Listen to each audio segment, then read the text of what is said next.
Each year, thousands of incarcerated adults and youth leave the nation's prisons and jails and return to their families and communities. While many successfully reintegrate into society, many others will commit new crimes and be reincarcerated. This is a huge cost to society and taxpayers. Should we fund education and trade programs to reduce recidivism?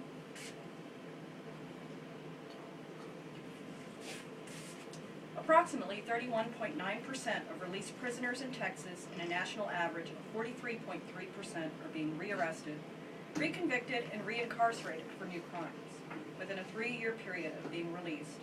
And this is according to a study by Pew ASCA. And if you look on the PowerPoint presentation right here, you can see that I've actually included the statistics of 31.9% in the state of Texas will recidivate and go back to prison. And 43.3% nationally will reoffend within 3 years. Many prisoners that reoffend and return to prison will go back to prison because of a lack of education and finding a job.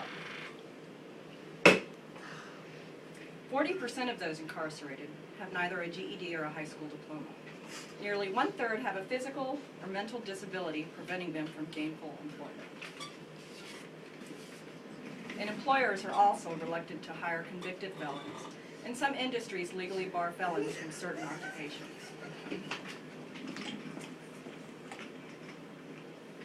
And that leads us to, are we doing everything we can to promote lowering recidivism among repeat offenders? Some of the programs that really will help lower recidivism rates, not just in Texas but across the nation, are our GED programs, life skills training, regular skills training, coping skills, addiction counseling, and drug and alcohol counseling. Many prisons and jails have these programs, but they're being cut due to budget restraints, without knowing what programs should be cut and which ones should be saved. And again, if you look at the presentation, I've laid out an outline. You can see what the budget restraints are versus the prison education. If you look here, with the recession in 2009, a lot of our teachers were laid off.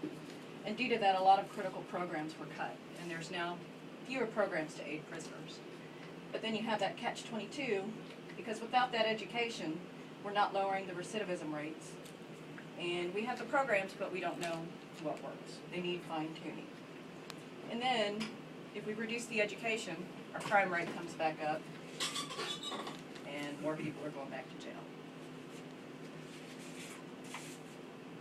Many of the programs are still in place, but nowhere where they need to be to achieve the ultimate goal of reducing recidivism.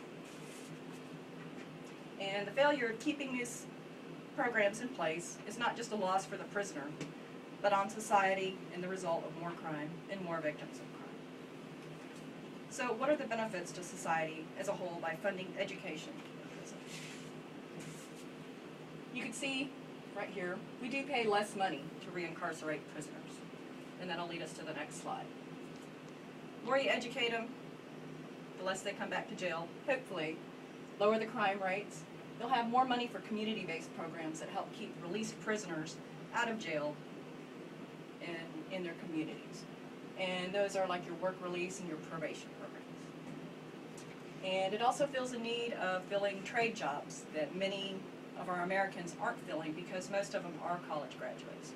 So teaching the inmates and the prisoners good trades like truck driving, general labor, AC technicians, and mechanics really does fill a need in our society.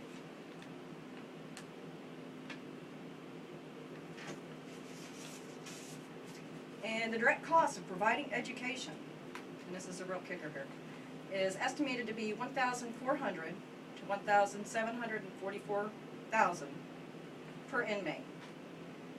So what that equates to is it's about $8,700 to $9,700 less to educate these inmates and these prisoners rather than put them back in jail.